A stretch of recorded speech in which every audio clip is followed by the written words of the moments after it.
Mesdames et messieurs, bonsoir, bienvenue dans cette émission Infosport. Très heureux de vous retrouver pour ce nouveau numéro de l'émission Infosport. Nous sommes là pour quelques minutes d'informations sportives. Nous parlerons en long et en large des interclubs de la CAF avec les équipes congolaises qui se comportent très mal dans cette phase de groupe de la Coupe de la Confédération et de la Ligue des Champions, concernant surtout V-Club qui a perdu son 4e match de ce groupe et qui a donc enregistré sa 3e défaite. Nous parlerons également de la boxe avec l'évolution du championnat, des championnats nationaux qui se disputent au niveau de la 7e rue Limété. Nous parlerons également du karaté avec les reports de la compétition du pool Malébo, ainsi que nous reviendrons sur les reports de l'Assemblée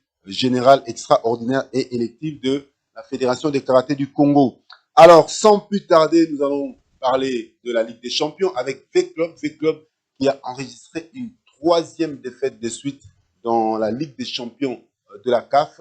V-Club qui a perdu sur le score de 2 buts à 1, face à la formation algérienne de la jeunesse sportive de Kabylie. Sans plus tarder, nous allons vivre un extrait de ce match.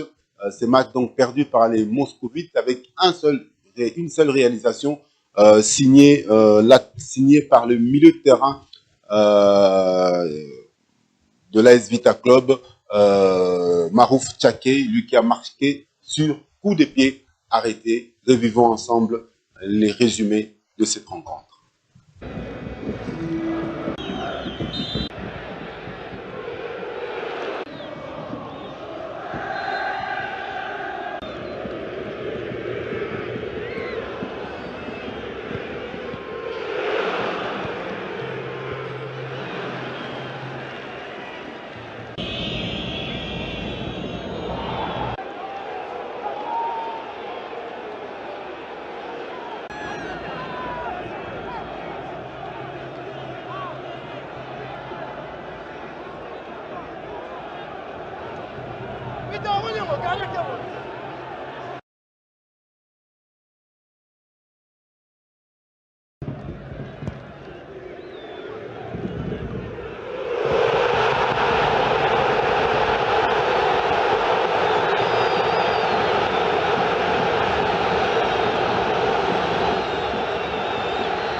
C'était là donc le résumé de cette rencontre qui a vu la formation des Vita Club s'incliner sur la marque de 2 buts à 1 dans ce groupe A de la Ligue des Champions.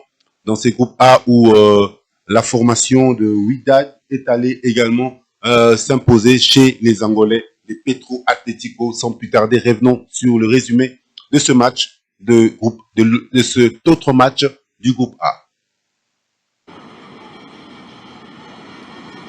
Well, again, full of action in Luanda.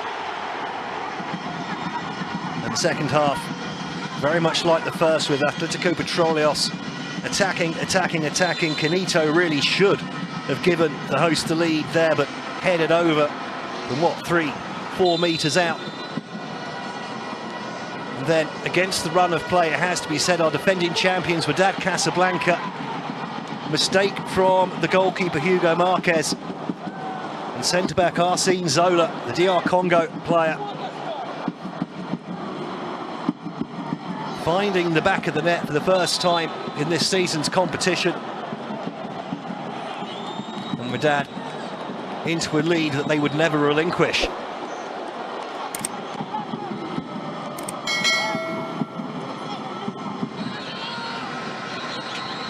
This was an absolutely superb free kick from substitute Moreira Gleison. Chaos ensued in the area. Afterwards, the ball was eventually cleared.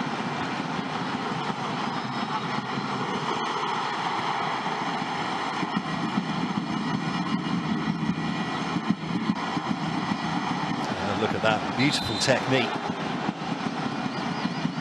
Canito as well, number 24, nearly on the rebound, but just wide. As allows a 10th header also not going to plan, but then with a few minutes remaining, with men all at the wrong end of the pitch, Petrolios picked off on the counter-attack. Bowra picking out Bouli Sambou, unmarked on the edge of the 6-yard box. And Senegalese striker, clinical, to put away his 4th goal of this year's competition.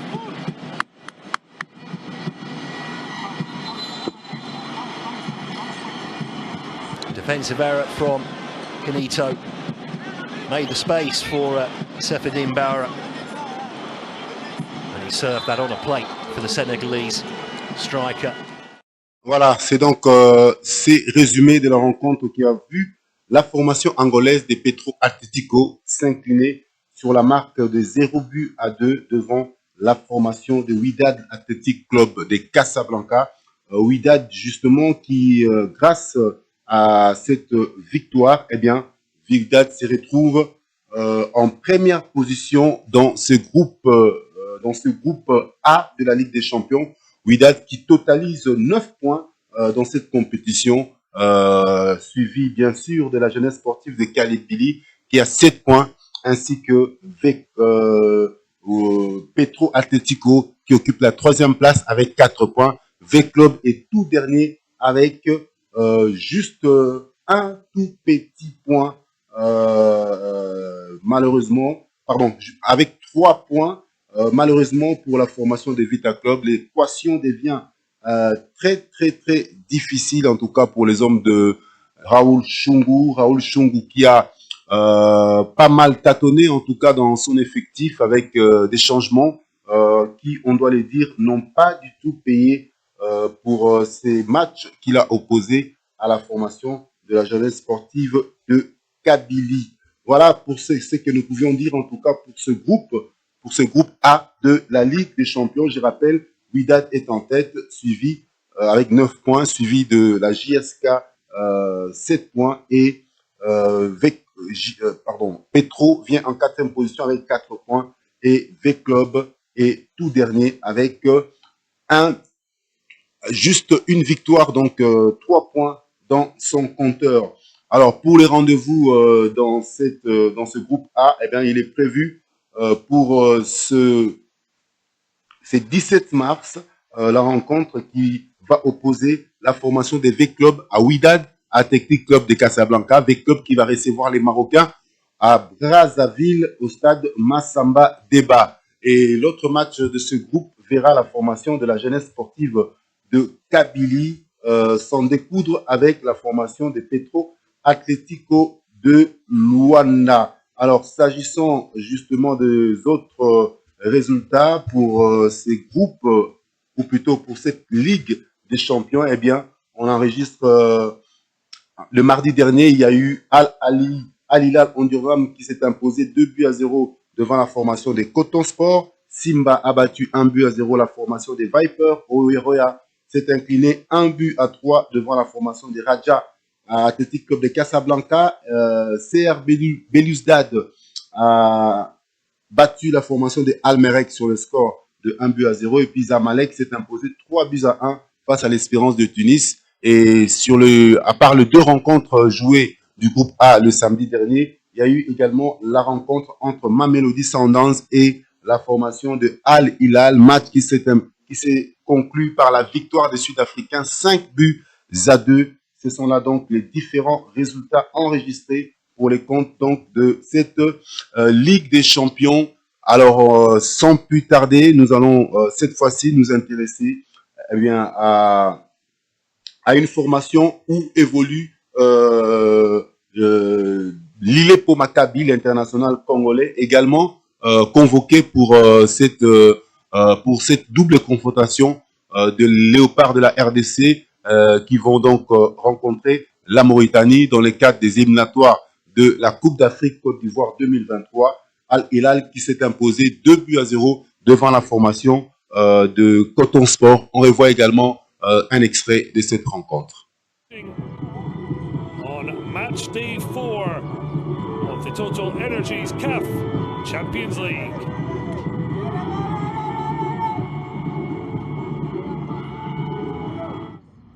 More adventurous than they were in the first half against Al Ahly.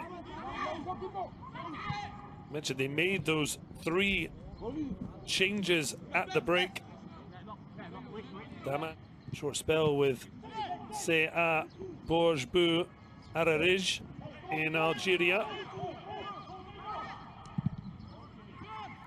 Now back where he belongs. Even though himself, having started his career with Al Hilal, did turn out 8 goals in that run.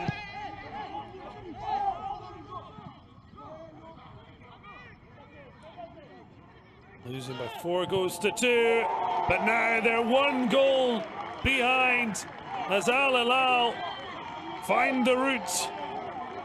David Agnan with the goal. And at the point in which they had some pressure to deal with, Al Hilal have finally struck. David Sandan Abagna score a rash streak. And Al Hilal now with the perfect opportunity league, and it's Maccabi Lilapo. You take center stage. He scored a brace in the away win in the reverse fixture in Cameroon. He also scored the winner against Al Ahly. Can he seal the 3 points here? Comfortably and with no problem. 4 goals. That will be Wasu. Breaks through the wall. And that is the final action. Voilà, c'était là les résumés donc de ce match remporté par la formation des Al Hilal Omdurman sur l'équipe de Coton Sport des Garoua. Alors, un petit récapitulatif concernant les différents résultats enregistrés donc pour cette 4e journée de la Ligue des Champions. Je note la victoire des Al Hilal Omdurman sur le score de 2-0 que nous venons de suivre avec une réalisation signée Maccabi Lilepo. Simba s'est imposé face à la formation de Viper sur le score d'1-0. Oroya a perdu 1-3 face à la formation des Raja. Belouizdad s'est imposé 1-0 face à El Merreikh. Zamalek 3-1 devant l'Espérance de Tunis. V-Club, nous l'avons dit, a perdu face à la jeunesse sportive de Kabylie, ainsi que la formation de Petro de Luanda qui a perdu face à Wydad. Et la victoire, on note celle de Mamelodi 5-2 face à Al Ahly au classement. Donc, je le disais tout à l'heure, la formation de Wydad est en tête dans le groupe A avec 9 points, suivi de la formation de Kabylie qui a 7 points. Petro vient en 3e position avec 4 points. Et puis V-Club dernier avec 3 points. Dans les autres groupes, eh bien, Al Ahly Omdurman a enregistré 3 victoires dans cette compétition, 9 points. C'est l'équipe donc qui trône en tête de ce groupe B de la Ligue des Champions avec la formation bien sûr des Mamelodi Sundowns qui sont jusque-là très bien placé. On va parler d'une autre équipe de la RDC. Il s'agit de la formation de Tout-Puissant Mazembe qui est allé s'incliner en déplacement chez les Tunisiens de l'US Monastir. 1-0. On revient également sur un extrait de ce match. Match day 4 of the Total Energies Confederations Cup at the Olympic Stadium in Tunisia. US Monastir against Tout-Puissant Mazembe, and it took US Monastir, the Malian, who had scored already against Tout-Puissant Mazembe. Once again, getting the goal against the Congolese side. Shikawi with a brilliant assist. TP Mazembe threatened very little in the first 45 minutes. Zamanga with a shot from distance, their first real chance of the match. But in the second half, all the action was toward the goal of Ben Said, who had to make a string of phenomenal saves. This was a missed opportunity for Gonga, who in a lot of space could have taken a touch. This, however, the first save made by Ben Said to deny Luzolo. Fantastic stop from the Tunisian goalkeeper. More chances and half chances. Bridi with a shot which went a long way from goal, but nothing doing. Gimbi, however, with a brilliant chance from close range. Ben Said once again holding his ground. Gimbi, second half substitute, brought a lot of punch to that front line. Immediately afterward, another chance for Ngonga, whose superb bicycle kick almost hit the back of the net, and then with virtually the last chance of the match, Luzolo denied once again by Ben Said. Brilliant save, but Monastir able to win the game 1-0 in the end.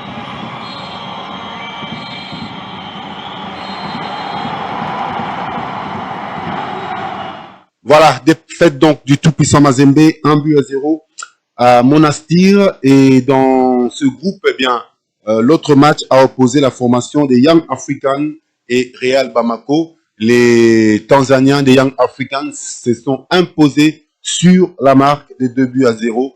Young Africans où évoluent également les internationaux congolais, notamment Fiston Maele, qui est également appelé au niveau de l'équipe nationale de la RDC. On revient sur ce match avec les résumés. Well, it was a big match in Dar es Salaam. 1-1 in the last game between these two sides. And it was the hosts, Young Africans, who had the first thing to say in this rematch. A great run and shot from Fiston Mayele for his 9th goal of the campaign. Put the home side in front of the National Stadium in the Tanzanian capital. Real de Bamako caught cold by the hot shot centre forward from the Democratic Republic of Congo. The large parts of this Tanzanian side populated by men from across the border in the Democratic Republic of Congo, and they had the best of it through this game.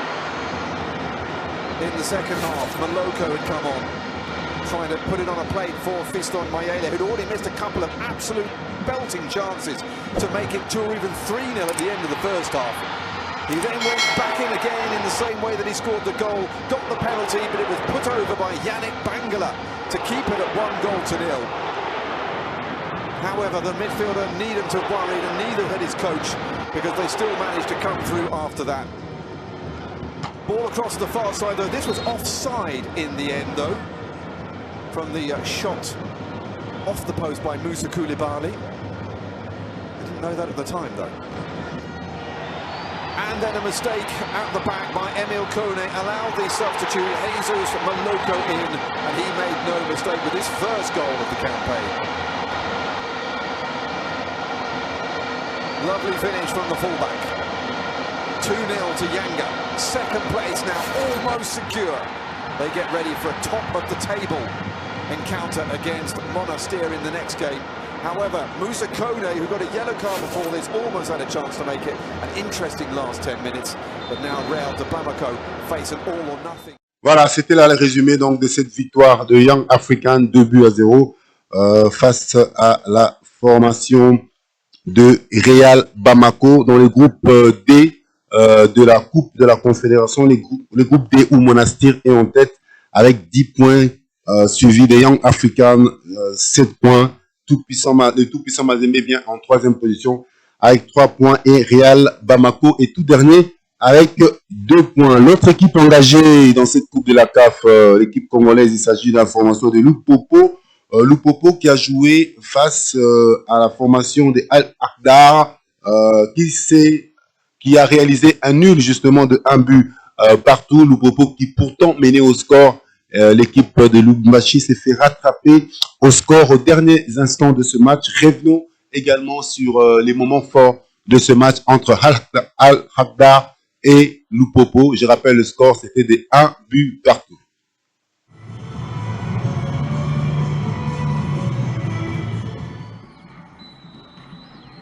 Off we go here at the Martyrs of Benina Stadium.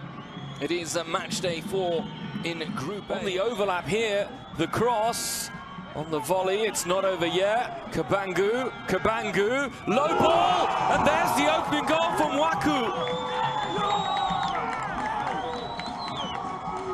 What a start to this game. And Satelwa Lupopo have the opening goal of the game.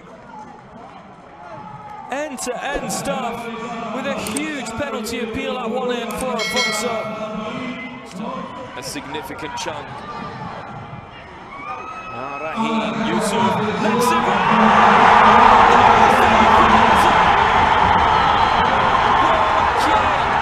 in the first minute of stoppage time, pulls one back for Al-Akhdar, and the Martyrs of Benina Stadium is about to explode here.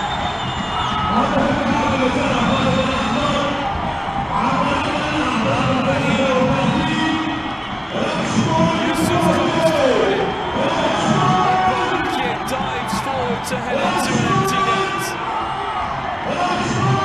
We're praising the goalkeeper for his second half performance, but on this occasion, way up.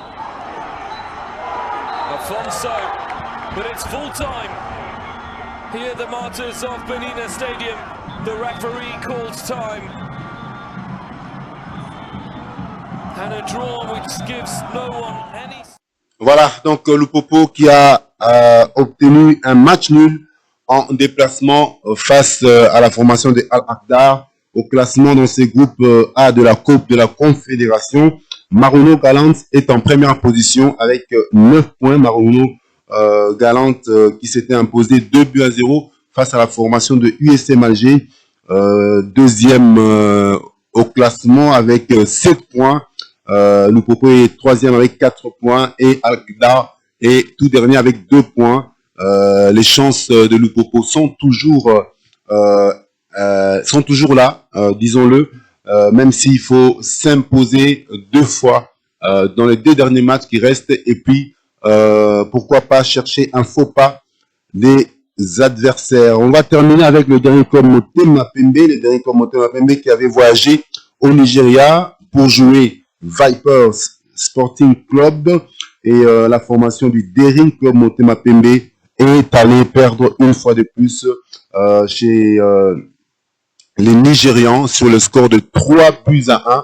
On revient également sur un extrait de cette rencontre entre le Daring et la formation de River United. River qui s'est imposé, je rappelle, 3-1.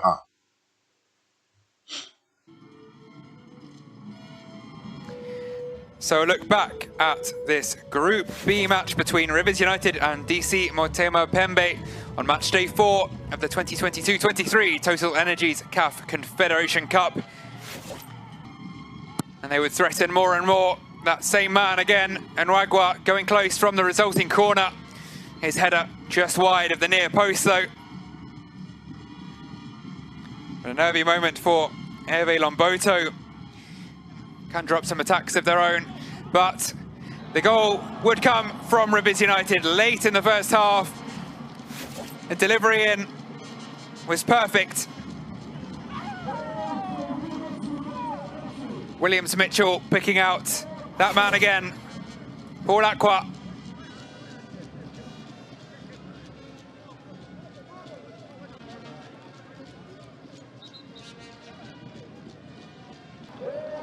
Some good build-up play, and then they would make the most of it. That man again, Aqua. A wonderful delivery in by the left back, Emmanuel Ampea, and an even better finish from Aqua, his second of the game. So DCMP would reduce the arrears, halve the deficit. Substitute, Nakuya Yale coming on, he was a live wire. And a header from a corner. Think it crossed the line. They came close on a couple of occasions. That man, Nakuya Yale, thought he should have had a penalty, but the game would be put to bed with the hat-trick hero, Paul Aqua, finding the bottom corner. 4 goals against DCMP.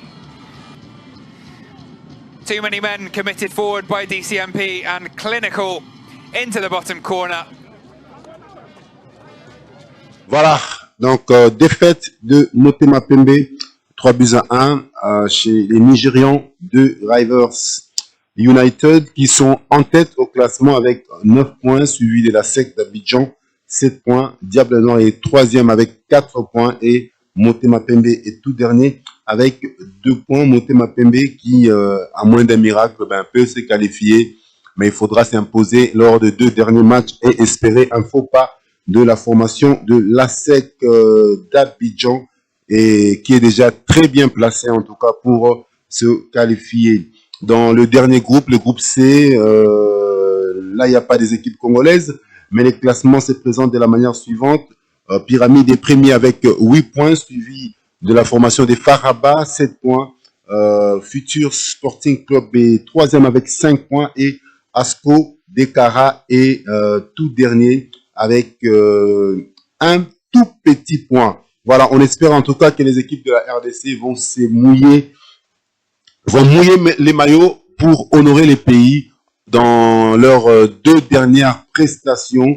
Il s'agira notamment de Lupopo les 19 mars face à la formation de l'USM Alger. L'équipe de Tout-Puissant Mazembe sera reçue au Mali par la formation des Real de Bamako et puis l'équipe de Derrick Motema Pembe va recevoir à Luanda la formation d'ASEC d'Abidjan. Voilà ce que nous pouvions dire en tout cas concernant les interclubs de la CAF. Sans plus tarder, nous allons parler sport de combat avec le championnat ou avec la compétition du Poul Malebo. Là, nous sommes dans les karatés. Cette compétition qui devait se jouer au mois de février, reportée en début de mois de mars, les 10. Un nouveau report est intervenu et un nouveau report également pour l'Assemblée générale extraordinaire de la Fédération des karatés do du Congo. On suit toutes les précisions avec ces éléments, ou plutôt cette interview réalisée par le service de communication de cette fédération. D'emblée, je dois vous dire que la date a été légèrement modifiée, repoussée, compte tenu de réalités administratives et surtout stratégiques. Parce que, comme vous le savez, l'Open du Poul Malebo est une activité très importante pour la Fédération de karaté do du Congo. Nous la voulons un succès, d'autant plus que c'est nous qui recevons. Nous accueillons nos frères d'en face, les Angolais qui viendront aussi comme invités spéciaux. Nous voulons que cette fête soit totale, couronnée de succès et de réussite, surtout que nous allons communiquer. Communier avec nos amis et nos frères sur le plan culturel, au regard des similitudes que nous avons dans nos deux cultures. Et c'est pour une date ultérieure, disons, nous avons beaucoup avancé quant à ce qui concerne ces démarches et nous croyons que très rapidement nous allons communiquer, nous allons faire une annonce officielle au regard de cette activité que nous appelons Open du Poul Malebo. L'Open du Poul Malebo a toujours eu lieu au mois de février, à la rentrée sportive de la fédération. Pour cette année, comme vous savez, nous sommes fin mandat. Nous étions en train d'organiser 2 ou 3 choses au même moment. Et les élections et l'Open du Poul Malebo. Il s'est fait qu'à un certain moment, nous sommes rattrapés par les effets de l'organisation et comprenez que ces reports est pour les biens du karaté. Comme vous le savez, chaque organisation a ses préalables. Et les préalables qui sont liés à la réussite de cet événement exigent que nous ayons ces reports. Mais au moins, retenez que nous sommes très avancés. 80% a déjà été fait et les 20% sont tellement déterminants que ça nous oblige de repousser un peu pour que nous chutions très bien. Oui, il n'y a pas un sans deux. Comme vous le voyez, le report continue. Nous avons, au regard de plaintes que nous avons reçues, décidé de repousser davantage en ouvrant la chose à tout le monde. Il y en a qui ont dit que nous nous sommes taillés, n'est-ce pas? Nous avons taillé les choses à notre mesure, mais pourtant c'est pas vrai. Nous avons décidé pour la bonne administration des choses et des élections objectives d'ouvrir encore une fois, comme on dirait de l'autre côté, rouvrir les débats, mais ici nous avons décidé d'ouvrir encore une fois les dépôts de candidatures afin de permettre à tout le monde de revenir, de déposer sa candidature selon que ici la caution qui a été décriée a été rabaissée. Donc le secrétaire général va faire un communiqué, un calendrier quant à ce, reprenant les nouveaux articles, n'est-ce pas, les nouveaux détails quant à ce qui concerne les nouvelles dates ainsi que la caution révisée. Les gens se sont dit qu'ils ont été pris au dépourvu, la caution était élevée et que nous avions fait les choses, on dirait, en vase clos. Nous sommes sûrs de nous-mêmes, nous n'avons pas de crainte que nous soyons ou que nous ayons de challengers. Nous voulons donner la chance à tout le monde de revenir un peu en arrière. Il n'a jamais été tard de mieux faire. Revenir un peu en arrière, rouvrir la chose qui est des dépôts de candidature au regard des cautions révisées à la baisse.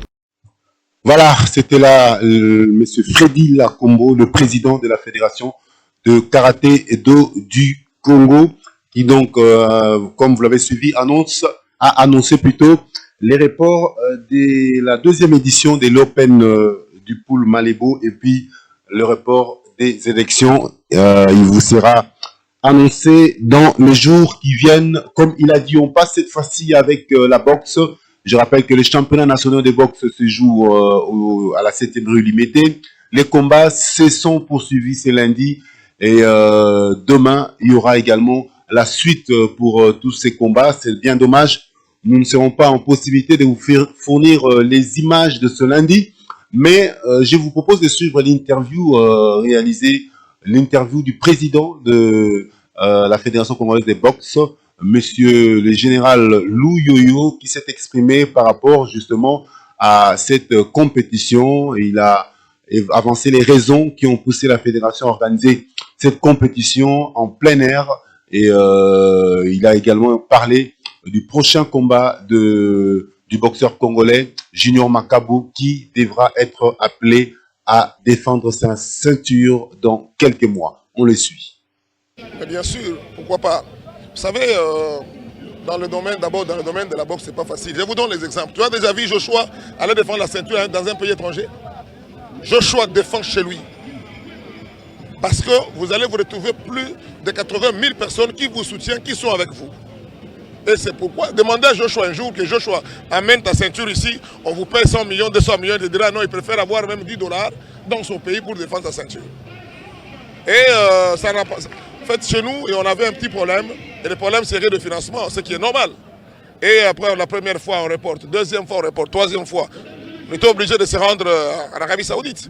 Mais je crois que je sais que le premier sportif, le président de la République, Félix Antoine Tshisekedi, qui a fait que Junior puisse avoir cette ceinture, qui a donné les moyens pour que je puisse avoir cette ceinture, qui a fait notre fierté dans notre pays aujourd'hui, il ne va pas nous abandonner pour le retour.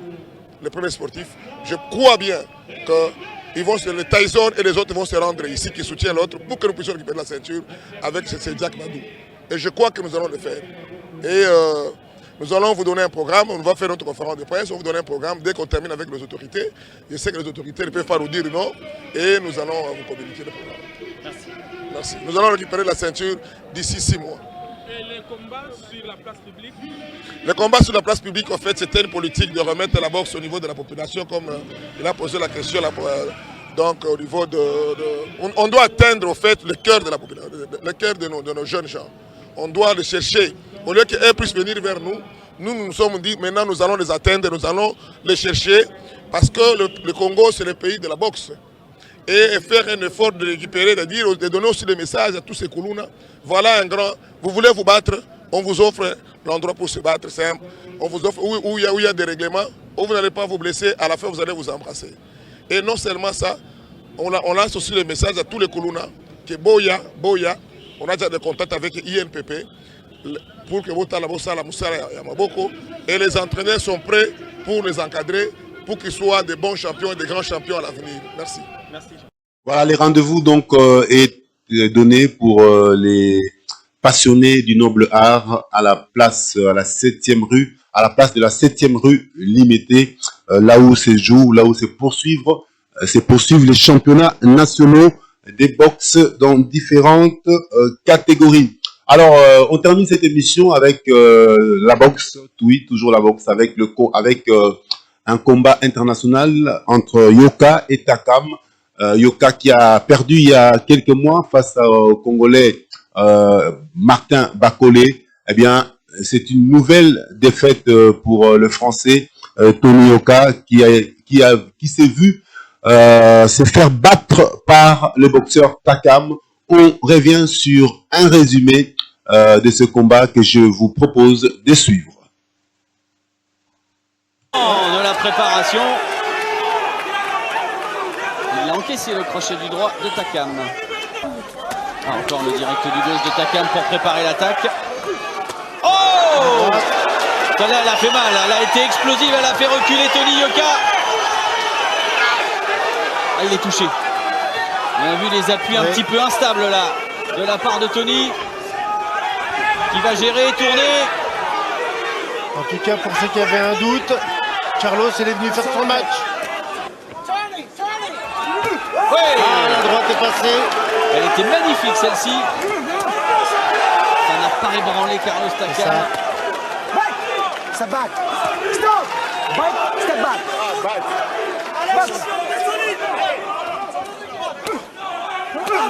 Encore la droite de Yoka, mais derrière il y a la remise explosive de Takam. Watch your head. Carlos fait bien son rôle, ça a Tony de bien prendre son rôle, d'allonger direct et de l'empêcher d'avancer. Et de défendre comme il le fait. Exactement, et Carlos de taper au corps et de monter. Allez. Chacun son rôle, voilà. Oh, l'accélération terrible de Carlos Takam qui a touché avec deux énormes crochets du droit. La réplique de Yoka qui accepte la bagarre. Attention le combat. Attention aux têtes. Attention au choc de tête.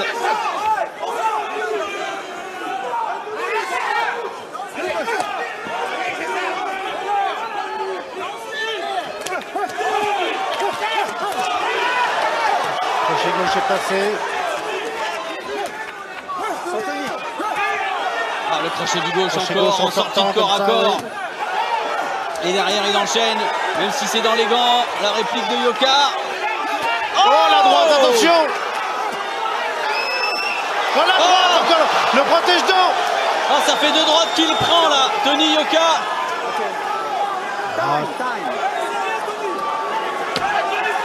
Tant mieux pour Tony, mais... Ah, c'est... C'était le protège-dents de Carlos. Il a touché aussi alors. Ça c'est des secondes de récupération qui vont lui faire du bien, Tony Yoka, parce qu'il avait quand même encaissé deux énormes droites.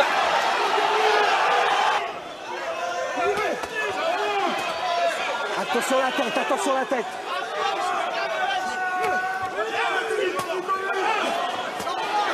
Ah, cette fois c'est passé derrière le gant. Et il enchaîne avec le crochet gauche. Il a décidé de rester en face, Tony Yoka, d'accepter ce combat-là. Allez. Il a placé quelques directs du gauche à ce round-là. Allez, il faut les mettre.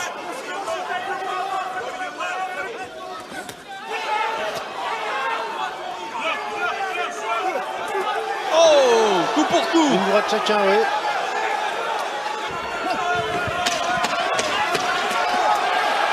Dernière combinaison de Yoka. 10 dernières secondes pour tout donner. sont allés au bout de ce combat. Le Zénith est Ils debout. sont venus pour faire le combat, ils l'ont fait. Denis Yoka, le point levé. 10 mois après sa défaite face à Bacolé, il a tout donné face à un Carlos Takam explosif du premier au dernier round. Nous avons donc une décision partagée.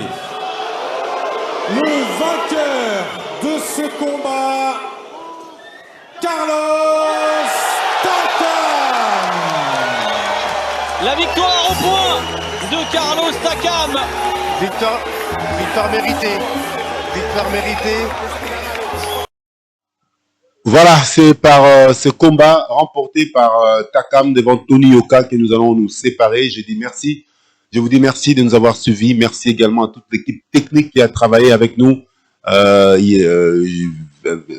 Je vois là-bas Grace Massianga, Samson Villa et Bienvenue Issassi qui nous ont aidés. Merci une fois de plus. On se retrouve le lundi prochain pour un autre numéro de l'émission Le Point. Mais vous pouvez nous suivre en rediffusion demain à partir des 12h et mercredi à 8h. On se retrouve également vendredi à 14h pour l'émission Le Point. Passez des moments excellents avec Centrale Télévision.